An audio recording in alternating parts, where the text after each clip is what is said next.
오늘 우리에게 주시는 하나님의 말씀은 요한복음 18장 1절로 11절까지의 말씀입니다. 예수께서 이 말씀을 하시고 제자들과 함께 기드론 시내 건너편으로 나가시니 그곳에 동산이 있는데 제자들과 함께 들어가시니라. 그곳은 가끔 예수께서 제자들과 모이시는 곳이므로 예수를 파는 유다도 그곳을 알더라. 유다가 군대와 대제사장들과 바리새인들에게서 얻은 아랫사람들을 데리고 등과 횃불과 무기를 가지고 그리로 오는지라. 예수께서 그 당할 일을 다 아시고 나아가 이르시되 너희가 누구를 찾느냐? 대답하되 나사렛 예수라 하거늘 이르시되 내가 그니라 하시니라. 그를 파는 유다도 그들과 함께 섰더라. 예수께서 그들에게 내가 그니라 하실 때에 그들이 물러가서 땅에 엎드러지는지라. 이에 다시 누구를 찾느냐고 물으신대 그들이 말하되 나사렛 예수라 하거늘 예수께서 대답하시되 너희에게 내가 그니라 하였으니 나를 찾거든 이 사람들이 가는 것은 용납하라 하시니 이는 아버지께서 내게 주신 자 중에서 하나도 잃지 아니하였사옵나이다 하신 말씀을 응하게 하려 함이러라. 이에 시몬 베드로가 칼을 가졌는데 그것을 빼어 대제사장의 종을 쳐서 오른편 귀를 베어버리니 그 종의 이름은 말고라. 예수께서 베드로더러 이르시되 칼을 칼집에 꽂으라.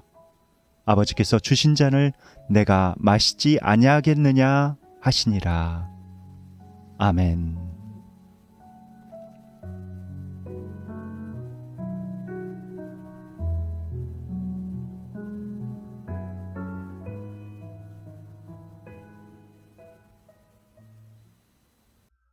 한 아이가 있었습니다. 그런데 이 아이가 현재 어른이 되었는데 2살 때의 일을 생생하게 기억한다는 것입니다. 여러분들은 2살 때의 일을 기억하십니까? 보통 사람들 같은 경우에 5살 이전의 그런 기억을 하지 못하죠. 저도 5살 이전의 기억은 전혀 없습니다. 그런데 이분은 2살 때의 일을 생생하게 그것도 기억한다는 거예요. 보통 그렇게 기억하는 경우는 어떤 경우인가? 아주 충격적인 경험을 했을 때 기억을 한다고 합니다. 이분에게 아주 충격적인 경험이 있었는데 그것은 무엇이었는가? 하루는 어머니가 자기를 안고 자기를 이렇게 바라보면서 피눈물을 뚝뚝 흘리면서 이렇게 얘기를 했다는 거예요. 너희 아버지는 정말 나쁜 사람이다. 너희 아버지는 정말 악한 사람이야. 이러면서 피눈물을 뚝뚝 흘리면서 자기를 바라보면서 대성통곡하는 그 모습이 너무 충격적이어서 2살 때 일이지만은 지금까지도 성인이 된 지금까지도 그것을 생생하게 기억한다는 것입니다. 그 아버지는 참으로 나쁜 사람이었어요. 술 먹고 집에 들어와서 온갖 행패를 다 부리고 갖은 욕설을 퍼붓고 그다음에 어머니를 막 구타하고 입에 담을 수 없는 그런 욕들을 하고 심지어는 도구까지 동원해가지고 어머니를 구타하고 그런 모습을 보면서 이렇게 자란 것입니다. 마음속에 분노가 있는 거예요. 아버지를 향한 분노가 있고 그래서 자기가 어머니를 보호해주고 싶은데 어떻게 자기가 어리니까 보호해줄 수가 없는 것입니다. 그래서 이제 그 태권도장에 등록을 해서 태권도를 열심히 배우기 시작했다고 합니다. 그래서 중학생이 되기만을 기다렸대요. 지금 초등학생 때는 아무리 자기가 태권도를 잘해도 힘이 센 성인을 이길 수가 없으니까 중학생만 되면은 내가 어머니도 보호해주고 아버지도 혼내주리라 하는 그런 마음으로 열심히 운동을 한 것이죠. 마음속에 분노가 가득 찬 거예요. 그래서 초등학교 6학년 때부터 술을 마시기 시작했다고 합니다. 술 마시고 자연스럽게 담배도 피고 이러면서 그런 술 친구, 담배 친구도 이렇게 사귀고 현재 이 아이는 어떻게 되었을까요? 오늘 본문에 보면은 십자가를 지시기 전에 예수님께서는 간절히 기도하셨습니다. 그 기도 내용이 요한복음 17장에 이렇게 나와 있죠. 기도를 마치신 후에 예수님께서는 기드론 계곡을 지나가셨습니다. 죽음의 계곡, 기드론 계곡을 지나서 겟세마네 동산으로, 감난산에 있는 겟세마네 동산으로 올라가셨죠. 제자들과 함께 거기를 올라갔는데 가룟 유다도 그곳을 너무 잘 알고 있었습니다. 그래서 이 가룟 유다는 예수님을 팔려는 마음으로 은 30전에 예수님을 팔았어요. 그리고 나서 대제사장들이 보내준 그런 사람들, 그 다음에 로마의 군사들을 이끌고 무장을 하고 예수님을 체포하러 온 것입니다. 예수님을 체포하러 왔는데 예수님께서 순순히 나서시는 거예요. 내가 너희가 찾는 그 사람이다. 그러니까 이 사람들은 가게 하라. 끝까지 자기의 사람들, 제자들을 보호하시는 것입니다. 참 거기에서 예수님의 사랑을 우리가 느낄 수가 있죠. 자기가 죽음의 상황 가운데서도 자기의 사람들을 보호하시면서 내가 그 사람이니 이 사람들은 가게 하라 말씀하신 그 예수님의 말씀 안에서 우리가 예수님의 사랑을 느낄 수가 있습니다. 그런데 베드로가 갑자기 칼을 빼어들더니 칼을 휘두르는 거예요. 칼을 휘둘러서 그만 대제사장의 종을 치게 됩니다. 대제사장 말고 대제사장의 종 말고의 귀가 떨어져 나갔죠. 그런데 여러분, 베드로는 왜 이렇게 칼을 휘둘렀을까요? 왜 예수님을 보호하려고 했을까요? 베드로는 예수님을 보호하려고 이렇게 칼을 휘둘렸죠. 그런데 예수님을 왜 보호하려고 했을까? 예수님은 베드로에게 있어서는 꿈이자 자기의 인생의 모든 것이었던 것입니다. 배와 모든 것을 버리고 예수님을 따라간 거예요. 그 꿈을 쫓아서. 그런데 사람들이 이제 몰려와서 자기의 꿈을 이제 없애려고 하는 것입니다. 자기의 꿈을 빼앗아 가려고 하는 거예요. 분노가 치밀어 오른 거예요. 그래서 많은 군사들이 이렇게 왔는데 그들이 중무장하고 이렇게 온 거 눈에 보이지 않았습니다. 분노가 아주 충만해가지고 칼을 빼어들어서 휘둘렀던 것이죠. 사람을 죽이려는 그런 마음이 있었어요. 베드로가 칼을 들어서 대제사장의 종 말고의 귀를 내리쳤다고 그러는데 실제로는 귀를 내려치려고 하는 것이 아니라 머리를 겨냥해서 칼을 휘둘렀을 것입니다. 그런데 말고가 딱 피하니까 귀만 이렇게 잘려져 나간 것이죠.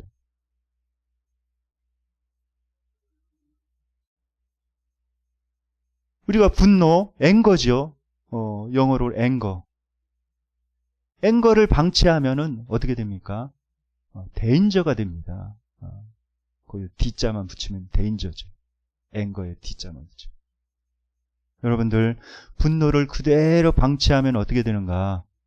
내 안에 분노를 차곡차곡 쌓아놓으면은 어느 순간인가는 꽝 폭발하게 돼요. 나도 통제를 하지 못합니다. 아주 위험한 거예요. 위험하게 되는 것이죠. 화가 나는 상황에서 우리는 우리의 화를 잘 다스려야 됩니다. 다스리지 않으면 큰일 나게 되는 거예요. 그런데 화가 나는 상황에서 어떻게 우리가 내 마음속의 화를 다스릴 수 있을까요? 우리가 화가 나는 상황에서 다른 사람과 이야기하고 이렇게 다투다 보면 어떻게 됩니까? 고운 말이 나갑니까? 막 흥분하고 화가 났는데 안 좋은 말들이 막 나가죠. 이성적인 말이 아니라 정말 비논리적이고 감정적인 그런 말들이 막 쏟아져 나옵니다. 그 말을 들은 상대방도 역시 감정적인 말들을 쏟아내고 서로 부딪히게 되죠. 그렇게 되면은 그런 문제들이 건전하게 해결될 수가 없습니다. 그런 상황에서는 타임아웃을 외쳐야 돼요. 타임아웃. 이런 상태에서 제대로 우리가 이야기를 할 수가 없으니까 감정을 가라앉힌 상태에서 이야기합시다. 타임아웃을 외치고 감정이 충분히 가라앉을 때까지 시간을 가져야 됩니다. 감정이 가라앉으면 좀 더 객관적으로 이렇게 볼 수가 있는 것이죠. 두 번째, 우리가 화를 어떻게 다스릴 수가 있는가? 그 화의 에너지가 있어요. 앵거 에너지. 이 화의 에너지는 쌓아놓으면은 그게 없어지는 것이 아니라 잠겨 있다가 나중에 펑 하고 폭발하게 되죠. 내가 마치 풍선에 바람을 잔뜩 넣어서 물속에 그 풍선을 손으로 꼭 하고 집어넣으면은 그 풍선이 가라앉아 있지만은 내가 손에 힘이 빠져서 그것을 딱 놓으면은 다시 푹 올라오는 것처럼 언젠가는 그게 팍 하고 올라옵니다. 그것을 건전하게 발산을 하는 것이 필요해요. 어떤 사람은 운동을 통해서 그것을 발산을 합니다.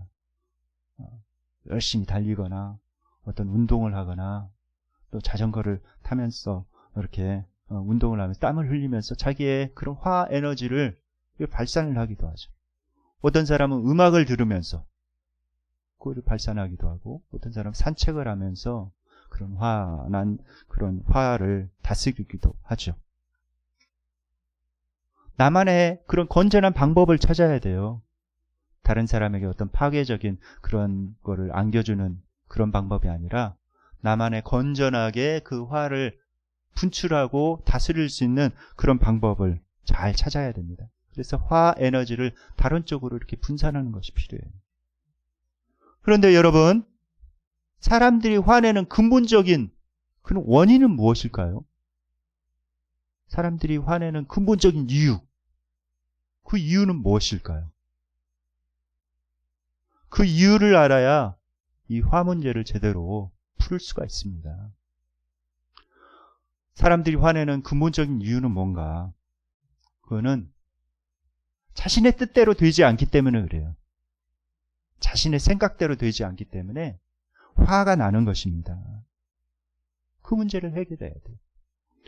오늘 요한복음 18장 11절 말씀 다 함께 읽겠습니다. 시작. 예수께서 베드로더러 이르시되 칼을 칼집에 꽂으라. 아버지께서 주신 잔을 내가 마시지 아니하겠느냐 하십니다. 네. 이 상황에서 제일 화를 내야 될 분은 바로 예수님이십니다. 자기의 목숨을 노리고 사람들이 온 거예요. 그러니까 예수님께서 제일 화를 내셔야 되는데 예수님께서 제일 침착하신 거예요. 여기에서 제일 침착하시고 화를 내지 않습니다. 예수님께서는 어떻게 그 분노를 컨트롤할 수 있었을까요? 그것은 예수님께서 자기에게 이 모든 일이 자기에게 온 것이 바로 아버지께서 주신 잔이다 라고 확신했기 때문에 그렇습니다. 이건 하나님 아버지의 뜻이야. 내가 이 고난의 잔을 마시는 것이 하나님 아버지의 뜻이야. 예수님께서는 자기의 뜻이 아니라 하나님 아버지의 뜻이 이루어지기를 원했기 때문에 그 상황에서도 담담히 그것을 맞이할 수가 있었던 것입니다. 무엇보다도 중요한 것은 하나님의 존전에 머무는 것이에요. 예수님께서도 그렇게까지 마음을 다스리기 전까지는 어떻게 하셨는가? 겟세마네 동산에 올라가셔서 땀이 핏방울처럼 쏟아지듯이 간절히 기도하셨습니다. 기름 짜듯이 자기의 몸. 아버지여, 할 수만 있으면 이 모든 것을 이 잔을 내게서 멀어지게 해주십시오. 그러나 아버지의 뜻이여든 아버지의 뜻이 이루어지기를 원합니다 하면서 간절히 기도하셨습니다. 그렇게 기도하시면서 자기의 마음을 다스릴 수가 있었던 거예요. 우리가 살아가면서 삶의 환경에서 또 이웃과의 관계에서 또 심지어는 제일 사랑스러웠고 사랑해야 될 그 가족 간의 관계에서 어떤 원망과 분노, 후회 이런 것들이 막 끌어오르는 경우가 있습니다. 이럴 때 어떻게 해야 되는가? 하나님 앞에 나아가셔야 돼요. 하나님 앞에 나아가서 주님께 내 마음을 다 아뢰드리고 주님께 의탁하는 방법을 배워야 합니다. 그렇게 내 마음을 주님께 다 쏟아 부을 때 비로소 하나님의 음성이 들리는 거예요. 그리고 그 모든 상황을 내 시야가 아니라 하나님의 시야에서 비로소 볼 수 있는 것입니다. 새로운 시각을 갖게 되는 거예요. 그렇게 되면은 그 문제를 잘 해결할 수가 있는 것입니다. 고린도전서 15장 31절에 사도 바울이 이렇게 고백하고 있습니다. 다 함께 읽겠습니다. 시작. 형제들아, 내가 그리스도 예수 우리 주 안에서 가진 바 너희에 대한 나의 자랑을 두고 단언하노니 나는 날마다 죽노라. 여기서 사도 바울은 날마다 죽노라 라고 이렇게 말씀하고 있습니다. 그런데 나의 자랑을 두고 단언하노니 이렇게 이야기를 하고 있어요. 날마다 죽는 것이 자랑이다. 이렇게 말씀하고 있죠. 왜 날마다 죽는 것이 자랑이라고 이렇게 했을까요? 물론 여기에서 죽음은 어떤 육체적인 죽음이 아니죠. 자기의 자존심, 프라이드의 죽음을 의미하고 있습니다. 왜 그렇게 사도 바울은 자기 프라이드가 죽는 거, 자기 자존심이 상하는 거, 죽는 거, 이것을 왜 자랑했는가? 그래야만 그 안에 부활이 있기 때문에 그렇습니다. 자기 자아가 죽어야 그 안에 진정한 부활이 있기 때문에 사도 바울이 오히려 자랑을 하고 있는 거예요. 빌립보서 3장 10절 11절 그 고백을 계속해서 다 함께 읽겠습니다. 시작. 내가 그리스도와 그 부활의 권능과 그 고난에 참여함을 알고자 하여 그의 죽으심을 본받아 어떻게 해서든지 죽은 자 가운데서 부활에 이르려 하노니. 아이러니하지만 사실이에요. 내가 죽어야 부활에 이른다. 이런 다시 살아나는 차원이 아닙니다. 부활에 이르는 거예요. 부활.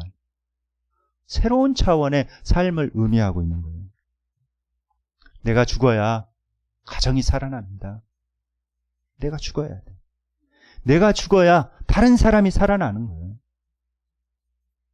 그리고 궁극적으로 자기 자신도 살아나는 것입니다. 내가 죽는데 희한하게 내가 죽는 게 아니에요. 내가 부활하게 됩니다. 새로운 차원에서의 나를 경험하게 돼요. 새로운 차원에서의 그 삶을 경험하게 됩니다. 그건 부활이죠.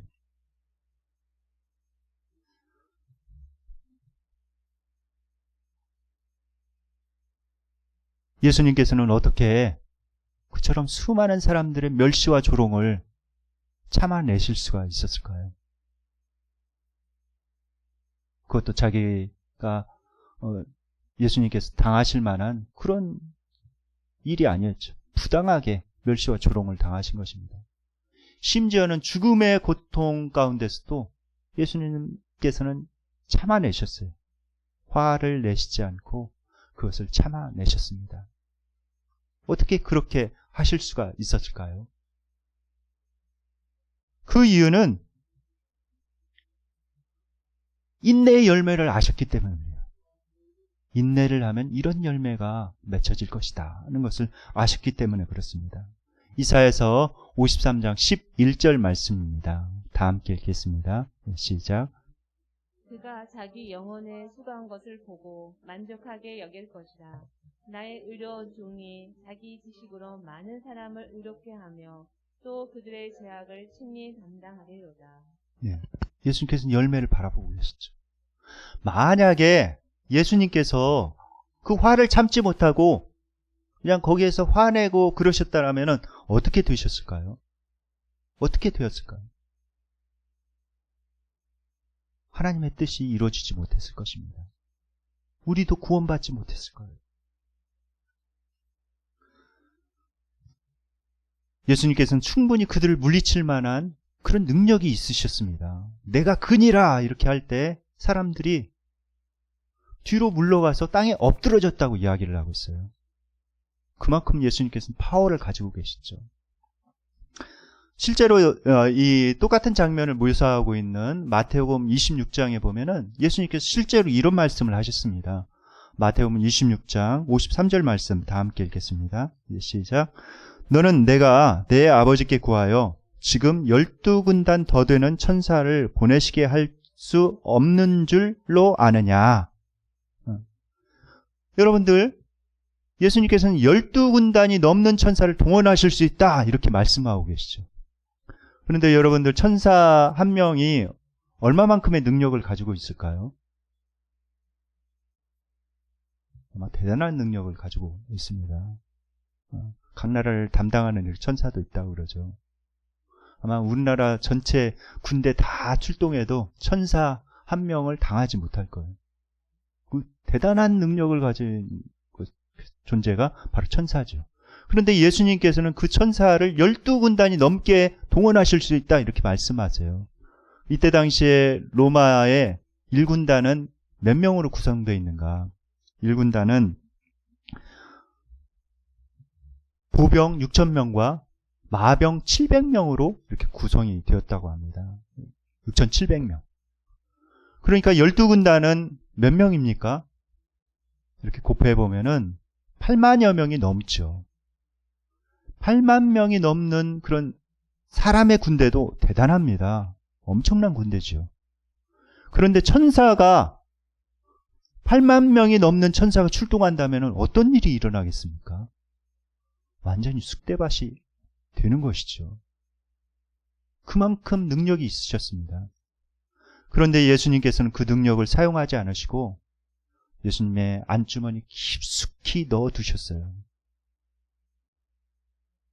왜 그렇게 깊숙이, 안주머니 깊숙이 넣어두셨을까요? 열매를 보셨기 때문에 그렇습니다.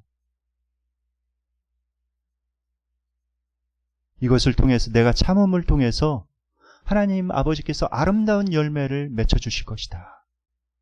그 열매를 보니까 그 고난을 참을 수가 있는 거예요. 내가 잠깐 이것을 참으면은 수많은 사람들이 구원을 받게 되고, 수많은 사람들이 하나님 앞에 나와 하나님을 찬양하고, 수많은 사람들이 죄에서부터 떠나서 새로운 삶을 살게 될 것이다. 그 열매들 바라보니까 예수님께서 그것을 인내하실 수가 있으셨던 것입니다. 열매를 바라봐야 돼요. 마태복음 26장 54절 말씀입니다. 다 함께 읽겠습니다. 내가 만일 그렇게 하면 이런 일이 있으리라 한 성경이 어떻게 이루어지겠느냐 하시더라. 그렇죠. 인내해야 됩니다. 잘 인내해야 돼요. 설교 서두에서 말씀드린 그 아이 현재 어떻게 되었을까요? 네. 아버지를 향한 그런 분노의 마음 때문에, 그리고 어머님을 보호해주고 싶은 그런 마음 때문에 열심히 태권도를 했습니다. 태권도를 열심히 해가지고 인정받아서 한국 태권도 시범단 K-타이거즈의 일원으로도 이렇게 활동을 했다고 그래요. 그리고 공인 5단이 되어가지고 이제 사범이 되고, 그다음에 관장이 되어서 태권도장을 이렇게 차리게 되었습니다. 근데 이 사람이 이제 어느 날 밤, 어렸을 때부터 같이 술 마시고 담배 피던 그런 친구들과 함께 포장마차에서, 늘 마시던 그 포장마차에서 술을 마셨습니다. 술을 거하게 마셨는데, 거하게 마시니까 오줌이 마려운 거예요. 그래서 이제 포장마차에 나와서 뒷골목에 있는 야외 화장실로 이렇게 가는데 몸을 가눌 수가 없는 것입니다. 몸이 휘청휘청하는 거예요. 넘어지려고 해서 벽을 짚는다고 뭔가 이렇게 집었는데 그것이 커다란 창이 깨진 그런 유리였습니다. 누군가가 거기에다가 깨진 유리를 세워놓은 거예요. 커다란 유리를. 그걸 딱 짚어버린 거예요. 손이 다 나가고 동맥이 잘려나간 것이죠. 그 순간 일어날 수가 없는 거예요. 정신을 잃게 되었습니다. 근데 한참 후에 친구에 의해서 발견이 돼가지고 그 친구가 막 병원에 데려갔는데 작은 병원에서는 어떻게 치료할 수가 없는 거예요. 치료할 수 없다고 그러니까 다시 대학병원으로 막 가가지고 구사일생으로 수술해서 목숨을 건지게 되었습니다. 그리고 나서 거기 병원에서 이제 치료받고 상처가 아물어서 이제 퇴원을 했는데 처음에는 뭐 그냥 그러려니 하고 씩씩하게 이렇게 살아갔는데 정부에서 통지서가 하나가 이렇게 딱 날라왔대요. 장애인 등급 통지서가 딱 날라왔다는 거예요. 그걸 보면서 이제 자기 손이 장애를 입었다는 것을 이렇게 알게 되면서 자기가 태권도를 이렇게 해야 되는데 큰 충격을 받고 실감하게 된 것입니다. 그러면서 자괴감이 들어가지고 이 사람이 이제 자기 집 옥상의 옥탑방에 들어가서 1년 동안 나오지 않는 거예요. 거기 방 안에 계속 있는 것입니다. 어머니가 가져다가 밖에 놔두면 그 밥 가지고 들어가서 그거 먹고 1년 동안이나 거기서 집거해서 있는 것입니다. 모든 관계를 끊어버리고. 근데 그 소식을 듣고 그 친구가 한 명이 찾아온 거예요. 문을 열어주지 않자 창문을 뜯어버리고 창문으로 들어가서 그 친구에게 이야기를 하는 것입니다. 야, 너 이렇게 있으면 안 되지. 정신 차려. 너에게는 우리가 있잖아. 이런 친구들이 있는데 너가 이렇게 있어서는 안 된다. 그 이야기를 듣고 가만히 생각해 보니까 자기에게 그런 친구들이 있다는 것을 알게 되었어요. 그리고 난 다음에 가만히 생각해 보니까 참 고마운 사람들이다라는 그런 생각이 들었습니다. 그래서 이제 이 병원에 있을 때 나 이렇게 찾아온 문병원 친구들 너무 고마운 친구들인데 내가 이 친구들한테 밥을 사야 되겠다. 이렇게 해서 그 친구들을 찾아서 밥을 사주기 시작했습니다. 그런데 딱 한 명이 남았어요. 한 명이 남았는데 그 친구는 교회 다니는 친구였습니다. 그래서 그 마지막 한 명 그 친구한테 전화를 했어요. 내가 너한테 고마워서 이렇게 밥을 사주고 싶은데 언제 만나자 이렇게 하니까 나 만나고 싶으면은 토요일 날 오후 6시에 교회로 와 이렇게 이야기를 한 거예요. 근데 그 친구는 전혀 교회 다니는 친구는 기대하지 않은 거예요. 술 먹고 이렇게 지내는 친구 교회에 올 리가 있나 이런 기대하지 않고 그렇게 지나가는 말로 이야기를 했다는 것입니다. 그런데 그 말을 듣고 이 친구가 진짜 술 냄새 풀풀 풍기면서 교회에 간 거예요. 토요일 날 오후 6시에. 근데 그때 청년부 모임이 거기에 있었다고 합니다. 그래서 얼떨결에 그 친구 따라서 청년부 모임에 참여를 했다는 거예요. 청년부 모임 끝나고 나서 또 청년회 집에 가서 이렇게 식사하는 그런 시간도 있었는데 얼떨결에 거기에 갔다가 교회에 다니기 시작했다고 합니다.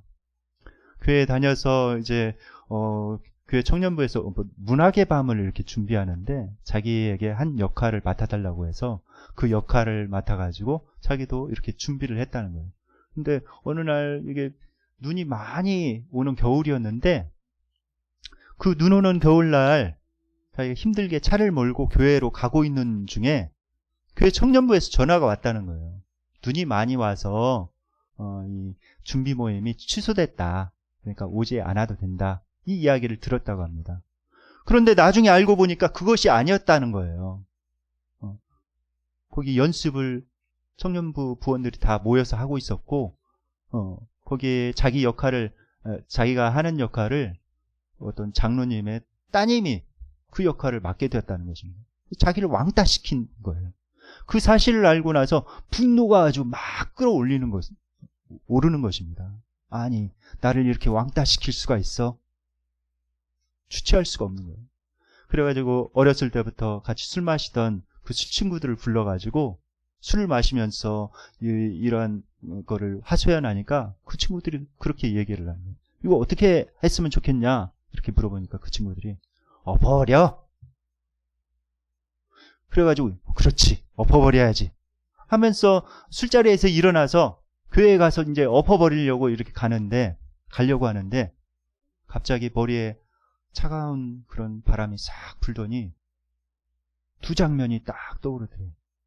하나는 자기가 가서 교회를 다 엎어버려가지고 그것이 다 이렇게 부서져가지고 처음에는 교회 사람들이 놀라더니 나중에는 그것 보상받고 새로운 집기도 들어오고 그래가지고 교회 사람들이 좋아하고 있는 그런 모습 떠오르고, 자기는 이제 보상비 다 불고 감옥에 가고 그런 모습이 떠오르고, 하나는 자기가 그 교회에 잘 가가지고 다 교회 생활 잘해가지고 사람들에게 인정받고 있는 그런 두 가지 장면이 딱 떠오르더랍니다.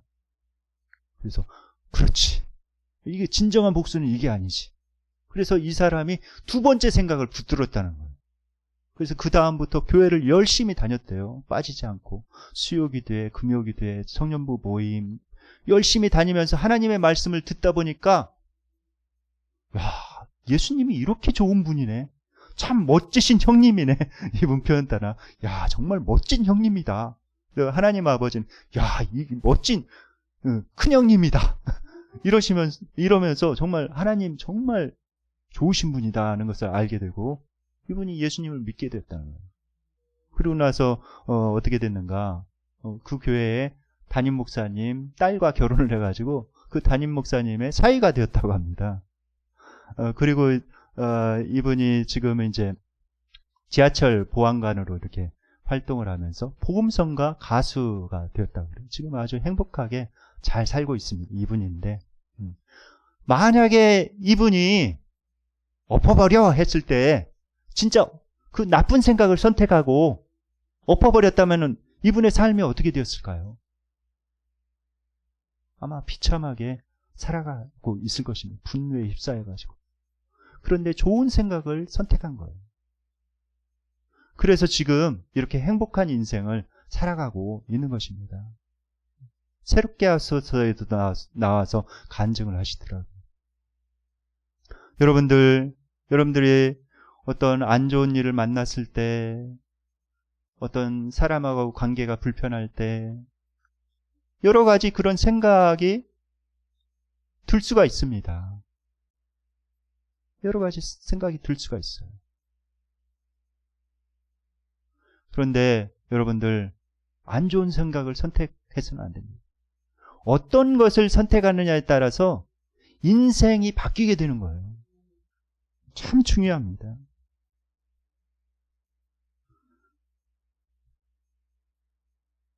그 선택에 따라 인생 결정되는 거예요. 무릇 지킬 만한 것보다 더욱 마음을 지켜라. 생명의 근원이 이에서 남이니라. 주님께서는 말씀하셨습니다. 생명의 근원이 바로 거기에서부터 나는 거예요.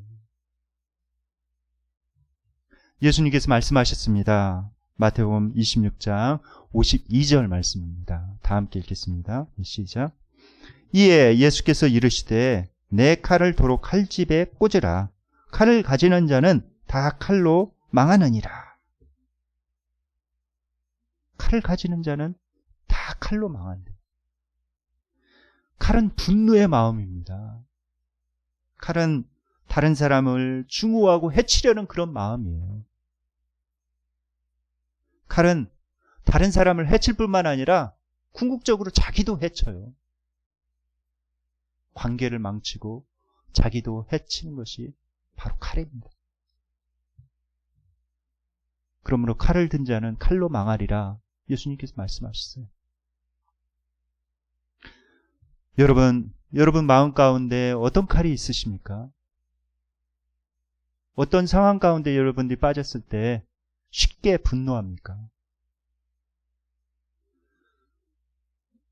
여러분의 가정 형편 때문에, 여러분들이 처한 그런 형편 때문에 화를 내십니까?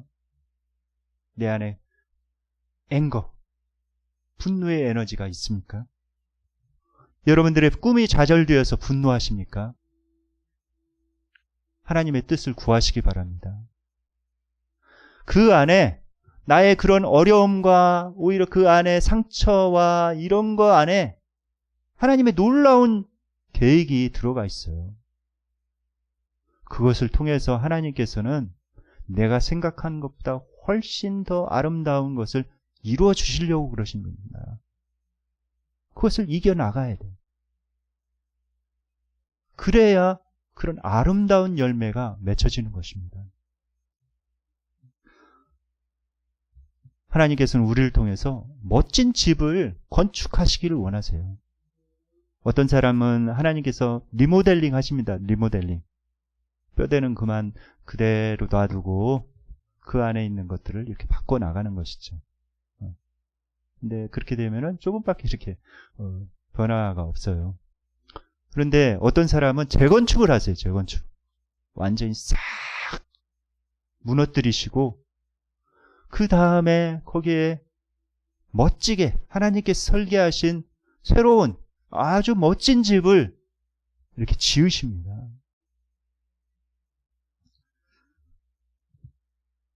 하나님께서는 박상혁 씨를 재건축하셨습니다. 재건축하셨어요. 그가 현재 복음성가 가수로도 이렇게 멋지게 활동을 하고 있는데 원래 음악을 하는 분이 아니었죠. 근데 교회 다니다 보니까 복음성가 가수들이 이렇게 찬양하는 것이 너무 멋지게 보였다는 거예요. 그래가지고 하나님 앞에 이렇게 기도했다고 합니다. 하나님, 저도 곡 하나 주세요. 저도 저렇게 멋지게 하나님 앞에 이렇게 찬양하고 싶습니다. 단순하게 하나님 앞에 기도했대요. 그런데 이렇게 기도하고 나서 이렇게 잠을 자는데 꿈속에서 그런 멜로디가 막 이렇게 떠오르더라는 거예요. 가사와 멜로디가. 그래가지고 잠자다가 일어나가지고 핸드폰을 켜서 녹음 기능을 켜가지고 그것을 흥얼거리면서 녹음을 해뒀다는 거예요. 나중에 잠이 이제 깨서 다시 들어보니까 그 곡이 바로 하나님 앞에서 살아온 자기 인생을 노래하고 그다음에 하나님께 감사와 사랑을 표현하는 그런 곡이라는 것을 알게 되었습니다. 그래서 지금 복음성사 가수로 활동을 하면서 앨범도 이렇게 내셨어요. 멋진 인생을 지금 살아가고 있습니다. 하나님께 기도해야 합니다. 하나님께서 나에게 주신 자는 어떤 자입니까? 그것이 씁니까? 여러분들 인내하십시오. 인내하셔야 돼요. 그리고 하나님께 기도하셔야 됩니다. 아이러니하게도 내 자아가 십자가에 못 박히고 그 쓴 잔을 다 마셨을 때 내가 다시 살아납니다. 하나님의 뜻이 이루어지는 거예요. 내가 생각하는 것보다도 더 멋진 그런 하나님의 놀라운 계획이 내가 그 쓴 잔을 다 마셨을 때 내가 그 고난의 십자가를 지고 내 자신을 철저하게 십자가에 못 박았을 때 그 안에 놀라운 하나님의 그런 계획이 이루어지는 것입니다. 이제 하나님의 말씀을 묵상하면서 기도하는 시간을 갖도록 하겠습니다. 하나님 아버지 참 감사합니다. 우리에게 사랑하시는 아들 예수 그리스도를 보내주셔서 하나님께서 얼마나 우리를 사랑하시는지 그 사랑을 알게 해주신 참 감사합니다. 그리고 예수님께서 이 땅에 오셔서 우리가 이 땅에서 살아가면서 어떻게 살아가야 되는지를 알게 해주신 참 감사합니다. 특별히 내 꿈이 좌절된 그런 상황 가운데 또 주님 정말 분노하는 그런 상황 가운데 어떻게 해야 되는지 주님께서 우리에게 본을 보여주시니 참 감사합니다. 하나님 아버지 예수님처럼 주님께서 주신 고난의 잔을 기꺼이 받아들이게 하여 주시옵소서. 내 뜻이 아니라 하나님 아버지의 뜻을 온전히 이뤄나갈 수 있도록 주님 도와주시옵소서. 하나님 아버지 내 프라이드가 죽었을 때 얻게 될 그런 열매들을 바라보게 하여 주시고 그 열매들을 바라봄으로 주님 끝까지 인내하며 결실할 수 있도록 도와주시기만을 간절히 소망합니다. 하나님 아버지 우리가 연약한 것을 아시지요. 주님께서 힘주시고 능력으로 함께하여 주시기만을 간절히 소망합니다. 성령님의 능력으로 우리를 새롭게 하여 주시옵소서. 우리의 마음을 기경하여 주시옵소서. 굳은 마음을 제거하여 주시고 분노의 마음을 제거하여 주시고 하나님 아버지 하나님 앞에서 정말 올바른 마음을 가져서 주님 주시옵소서. 하나님을 굳세게 의지하게 하여 주시고 하나님 아버지 끝까지 인내하여 주님의 뜻을 이루어나갈 수 있는 우리가 되어 주시옵소서. 주님께서 함께하여 주시고 감사합니다. 주시옵소서. 아바 아버지 아바 아버지 무시하시고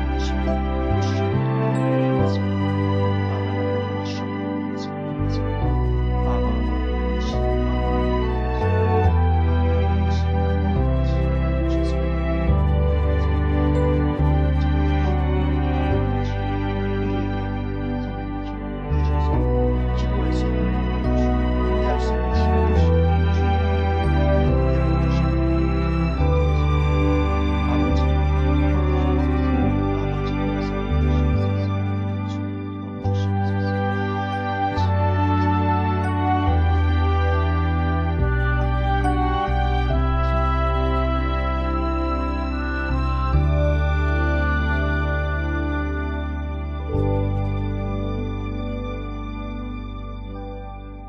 하나님 아버지, 참 감사합니다.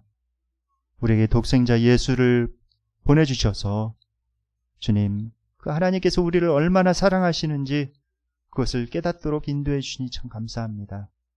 그리고 예수님께서 이 땅에 오셔서 이 절망 많고 분노가 가득한 이 세상 속에서 어떻게 살아가야 되는지, 그 분노를 어떻게 다스려야 되는지 알게 하여 주시니 참 감사합니다.